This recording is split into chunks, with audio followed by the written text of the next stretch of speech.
welcome aboard the Klingon flagship of Shadowstar. This is a Star Trek Online stats review video for the most recently added legendary starship.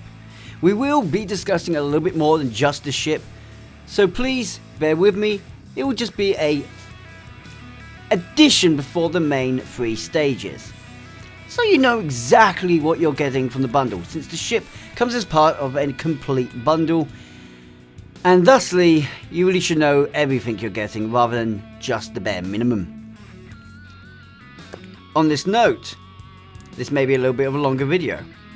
And to add, allow me now to give thanks to the people that have made this video possible.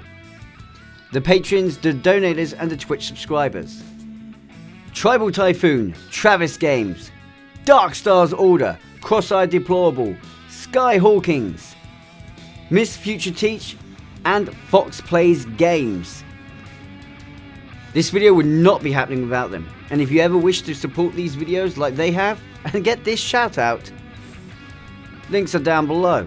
Now, without further ado, allow me to introduce you to the legendary D-7 Intelligence Battlecruiser, Gorkon's Kronos 1. Another ship of the High Council. Fitting, maybe. A very small ship in game and very nimble, very strong.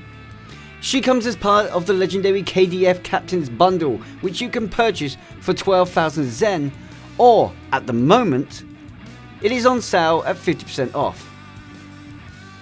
This Captain's Bundle comes with some unique additions, which makes this ship uniquely fitting to new players. So if you're a new player to the game, and you're wondering about getting something to really give yourself a good kickstart and good boost, you don't mind spending £40, as I had to with this one. This is perfect. This ship will do it for you. Well, actually, I didn't even have to. This was fully down to my patrons this time. Thank you, guys. No, seriously, this was fully supported by my patrons and my Twitch subscribers, so thank you. Now, getting a little bit off task here. This ship's bundle will also give you 1 million EC, 1 million expertise, 250,000 reputation dilithium vouchers, 5 specialization qualifications, 5 enhanced universal tech upgrades, 36 inventory slots, 12 bank slots, 6 bridge officer slots, 2 starship slots, hello my English, a full suite of very rare purple weaponry, ground and space. This will also include basic kits for the chosen profession of your captain and its crew, and a special bonus of a unique console known as the Stasis Field Projector. This is apparently never before seen, and we will discuss what that means for your ship. You also get 6 very rare purple bridge officers, 2 of each profession, and these come pre-promoted to commander rank, fully trained with all basic bridge officer abilities, and pre-equipped with Mark 14 ground equipment. Now, allow me to note what this really means for you. For old and veteran players like, I wouldn't even say myself, because I came into Star Trek when it was about, well, Star Trek Online when it was about 4 or 5 years old, ish. Yeah, I've been playing for 7 years, so it's about 5 years old at the time I came into it. I've already pretty damn heavily set up. A lot of this is meaningless to me. Now, this captain that you see before you is brand new. He's a Klingon recruit. So this has actually really helped out that recruit. And this is where this kind of bundle, comes most in handy. For your new players, or someone who's got a new captain that you'd really like to not have to spend a couple of days it takes to get up to level 65 and that. This gives you a quick boost. And it gives you a mega boost in all the areas which normally take a lot of time, a lot more than just a couple of days, to get your captain up to, I want to say, based on what it gives you, I'm going to say mid-tier level. You're not hitting the end game stuff. No, not even close. Don't think it's going to make you that strong. But this will make you relatively strong and a good setting to start to get comfortable with the game and start to find your feet. Huge thank you to Starfleet for giving us a good lighting setting to take a quick look. Just a quick look at customization options. You do get the additional templates of the D-7. You know, where it originally came from. D-7 refit, which is nice. Very happy to see that. Katinga. D-7 Romulan, which is a very nice one to see, I must say. Katinga refit. I'll give that one a pass, thank you. Not giving it a pass. Katinga. Oh, I like the way this ship looks. Is that a bad thing? And, of course, the Kronos one. You do have optional bridges if you have some Zen bridges to add to it, but there is no unique bridge for this ship. Yeah, I've added the Katinga windows if you desire them. The customization options allow you to modify the main hull, forward hull, for those wondering. Basically the saucer sec. The neck and the nacelles. You can also add your fleet logo if you wish onto the wings. You have the Rodaval hull, vor'cha, veteran if you are a veteran player, upgrade, I believe again if you're a veteran player, 8, Type 3B, which is nice, Type 3A, and my personal favourite, Type 3, giving you an almost Star Wars rusty beaten feel to the ship thanks to certain other elements on it. I'm not gonna lie, I do like the aesthetic touch. It's my personal favourite. Type 0. Unfortunately, no Type 4, which disappointing since it is a black hole. TOS D7 refit, TOS D7. It's really nice. Intriguing to note that it isn't completely flat in texture, but then again, that comes with the model mostly. Yeah. Kronos 1. Finally, it's not just called the Rodaval Beta. Katinga Beta. Another really nice looking one for the ship. Katinga Alpha. Fleet, for those interested. And finally, the Burrell. Actually looks really good on this ship.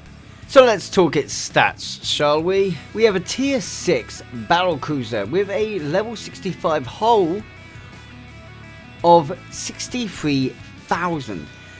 A hull modifier of 1.4, shield modifier of 1.2, turn rate of 12, impulse modifier of 0.17, inertia rating of 60. Her bonus power settings are a +10 to weapons and engines. And with 5 forward and 3 aft weapon slots, 3 device slots, 4 tactical consoles, 4 engineering consoles, 3 science consoles. She has the bridge officer loadout of a commander tactical. No, sorry. I'm saying what I would like it to have right now. Lieutenant Commander Tactical, a Commander Engineering, no duh, with Intelligence Specialization, Lieutenant Science, Lieutenant Commander Universal with Miracle Worker Specialization, and finally an Ensign Universal. So what I was going to note there, just before I got myself thrown off a little bit, was, come on Cryptic, be a bit more creative. You did this bad move with the, Legendary Walker class. I believe it got named as Shenzo class. You had it with a secondary deflector at first, and that was a great move. That made it different, that made it powerful, that made it special. You keep missing out these opportunities. Most of your ships are becoming a little bit copy-paste and a little bit too similar to other ships. We have the problem here with the legendary D7 Intelligence Battlecruiser. It's a bit similar to another ship. Luckily, there are some alterated differences. Otherwise, I would straight up be saying a no-no. With this being said, as much as I would have loved it to have a commander tactical seating, which would have made a lot of sense for a Klingon ship, this ship is still very capable in almost every chosen style. For DPSs, you'll find that she is a great tactical DPS ship, and she does have relatively decent science DPS potential. For tanks, you are going to have a field day. This ship is a very powerful hull tank, pretty damn tough shield tank, and an immense regenerative tank. For support, like myself, you'll find support DPS relatively easy to do. Control and drain boats are going to have no difficulties, and I must reinforce this: she's an excellent hill ship. I'm saying this because not enough people really think about the need for a hill boat, because most people don't really use them. Yeah, they're kind of obsolete, but every once in a while, you have an endeavour where it asks you to be able to heal. This ship would be useful. Having said that, what am I saying? I'm basically saying this is one of the most flexible ships you can get stats-wise. Although it's not a miracle worker, which are just the ultimate in flexibility, that you won't have that beaten, this ship does have some great options to be taken with it. So whatever your playstyle, you can make use of her. Which is good considering the laziness they came up with the design. Wait, what? I'm sorry. So, off a little bit, and we'll go over here. I'll bring this up here too. First of all, the projected stasis beam. This does not come as part of the ship, obviously. This comes as part of its bundle, though, which is to be noted. The projectile stasis beam is the unique console for the Klingon Captain's Leveling Up Legendary Klingon bundle, giving you a plus 14.3 to Starship Engineering, Science and Tactical Readiness, which is very useful. And the Stasis Beam Projector itself gives a cone arc with disabled weapons and engines within 180 degree targeting arc. It will cost 50 auxiliary power to activate, and it will affect up to 3 foes, disabling their weapons and engines for 13.7 seconds, and has a minus 45 all damage resistance rating for 13 seconds as well. This requires a 2-minute recharge time. On this note, we also have a ominous device, which I love. I loved it when TOS introduced this to TOS. Well, yeah, TOS introduced it to us. When Star Trek Online introduced this Easter egg to the game, it's brilliant. Especially what it does. It's having it on the Klingon ship is just kind of fitting, because if any Klingons saw what the Enterprise was doing at the time, they would be laughing at the Enterprise about facing and running like a bat out of hell. You get minus 20% all damage. Sorry, plus 20% to all damage. And the Corbin Right maneuver is its active ability, with a PB AoE, Fear Effect, Plactate, and a damage resistance, defense, and shield hardness reduction. To the foe, you get current engine's power settings will be forcefully set to 125. They will be unable to attack you for 5 seconds. They will have their current weapon power, shield power, and auxiliary power set to 25. They will be forced to have a plus 50 to flight speed for 5 seconds. But they will also be forced to be only able to practically go in a straight line, due to a minus 99% flight turn rate for 5 seconds. Also, they have a minus 33 to all damage resistance for 20 seconds, and the decreased shield resistance for 33% for 20 seconds. If you don't get the Easter egg, in TOS, the Enterprise encounters a very ominous device, which when they encountered basically tells them to leave the space. When the Enterprise tries to deal with it, they are discovered that they are no match. They have to literally leg it, and this device chases them. Essentially, It's a nice little nod. I like the console just for that.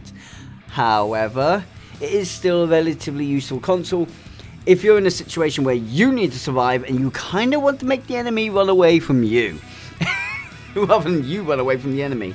It's a good survival console, but that's basically it. Unless you are really fast and you can keep up. Now, you also have this console. The magnetic generator.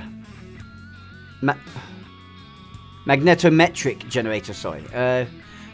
Cone knockback damage, 120 degree arc, 2,200 kinetic damage with a 2,400 repel, disables for 3 seconds, recharge time of a minute.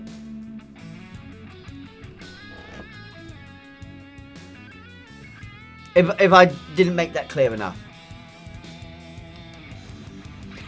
That console is only useful to you right at the beginning of the game. Literally dead early game. Once you get anywhere near mid-game or higher, even once you reach level 30 captain rank, that console becomes obsolete. There was just way too many ways to make a superior build that will literally do what this console does, and then some. It's a terrible console. Really is bad. Right, on to the traits. Now, traits are actually relatively good, but it depends on what you need out of a ship. Built to Last will give you a plus 30% to hull regeneration for 20 seconds, and minus 33% to weapon power cost for 20 seconds whenever activating a healing bridge officer ability. It's a relatively good trait. You can also tell it's a little bit old though. It's early tier 6. We also have the Shall We Not Revenge trait. The whole heal plus intelligence bridge officer abilities add energy damage reflection. This is powerful, but when used right. When activating a whole healing or an intelligence bridge officer ability, you gain a revenge stack to your ship for 20 seconds, or you will increase the stack size, of course, up to a maximum of 10. While this is active, you gain reflect for 5% to 50% of incoming energy weapon damage as disruptor damage. So basically between 5 to 50% of incoming energy weapon damage will be reflected in the form of disruptor damage, and thusly you can improve it in set ways. For example, you could use coalition disruptors, which make enemies more vulnerable to disruptor damage in order to deal a bit more damage. These are options that you do have. Really and truthfully, this isn't a great trait unless you know what you're doing with disruptor damage and disruptor builds. It's one of the ones I'll give a miss to, but I'm pretty sure the expert builds, or the expert builders, who, you must know who I call the expert builders right now. They'll be able to give you some really great things to do, possibly with this trait. Okay, so with this all being said, I want to shut up now. Let's take this ship in action, and we will do that over Starfleet. So, allow me to welcome you aboard the XG Blackbird.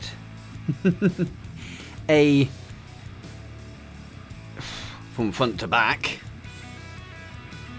Katinga refit, Korotinga, Kronos 1. Built ship. I just like the sleekness in its design like this. Now, let's show you what this ship can really do. And it should be noted that I'm not using any of the consoles you get with this ship. None of them. Not one. I don't need them. This ship is built for phaser damage, unfortunately, because I can't really do better. But you're about to find out that I can maneuver. Oh, this is just going to be fun. Get the damage out. That's literally... that was too quick. Oh, no. So, Yes, I've not X-upgraded the ship. We're literally using the standard tier 6 legendary. And this is going to be strong enough. I won't use any additional consoles that I do have added to the ship. Let's just blast away. I'm not even using a cloaking system. Which means you're seeing a moderate amount of what this ship can do. How about we actually take advantage of the cloak?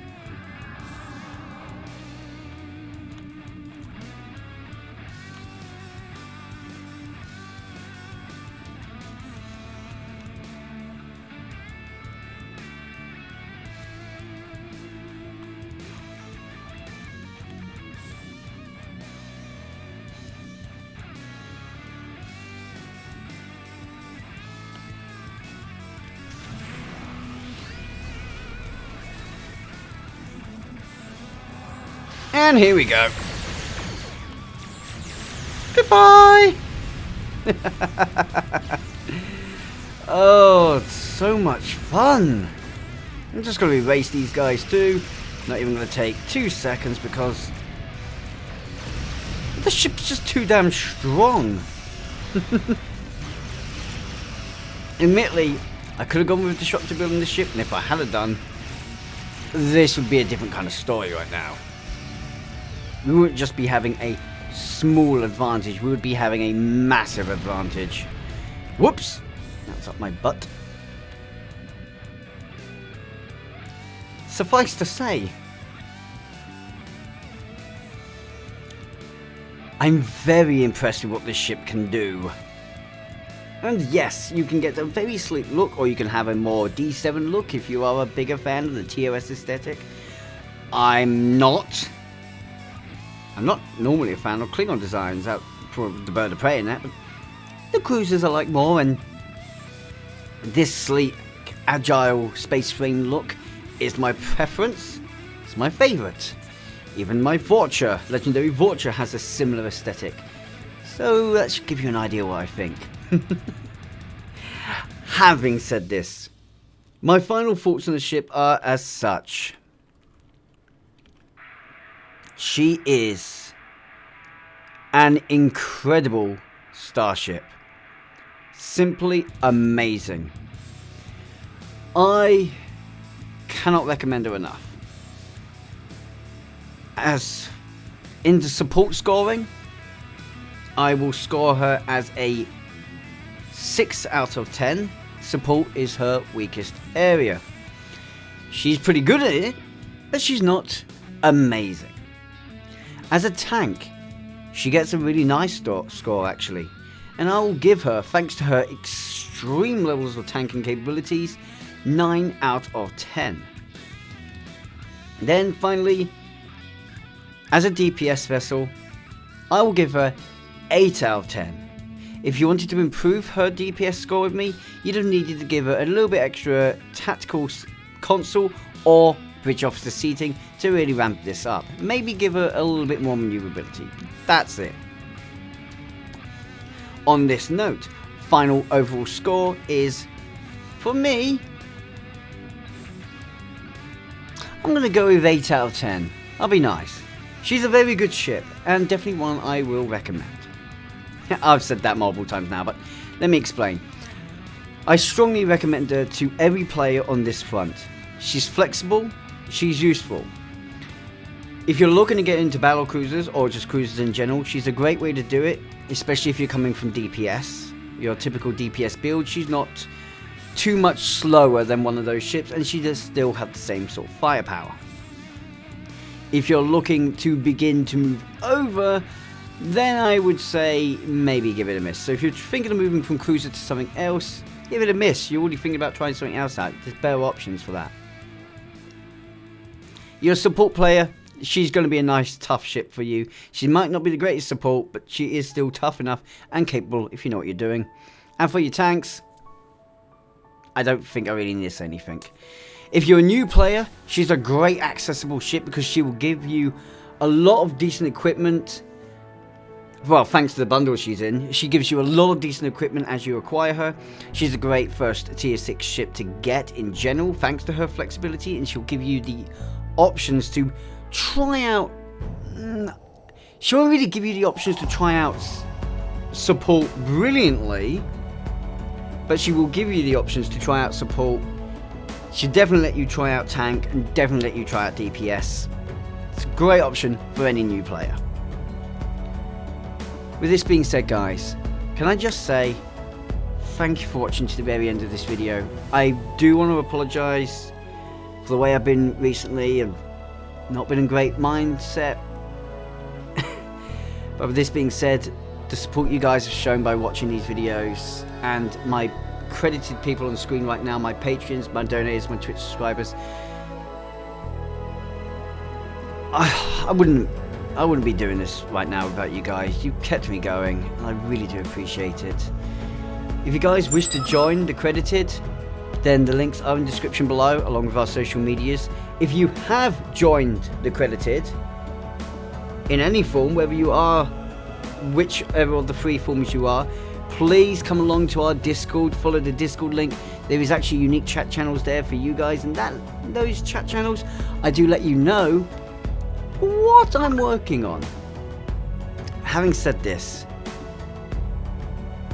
thank you for watching again. Maybe consider subscribing to keep updated on what I'm doing next time, and hopefully I'll see you next time. Fight with honor. Kapla. Helm. Micha. I think it's Micha for go. Or engage.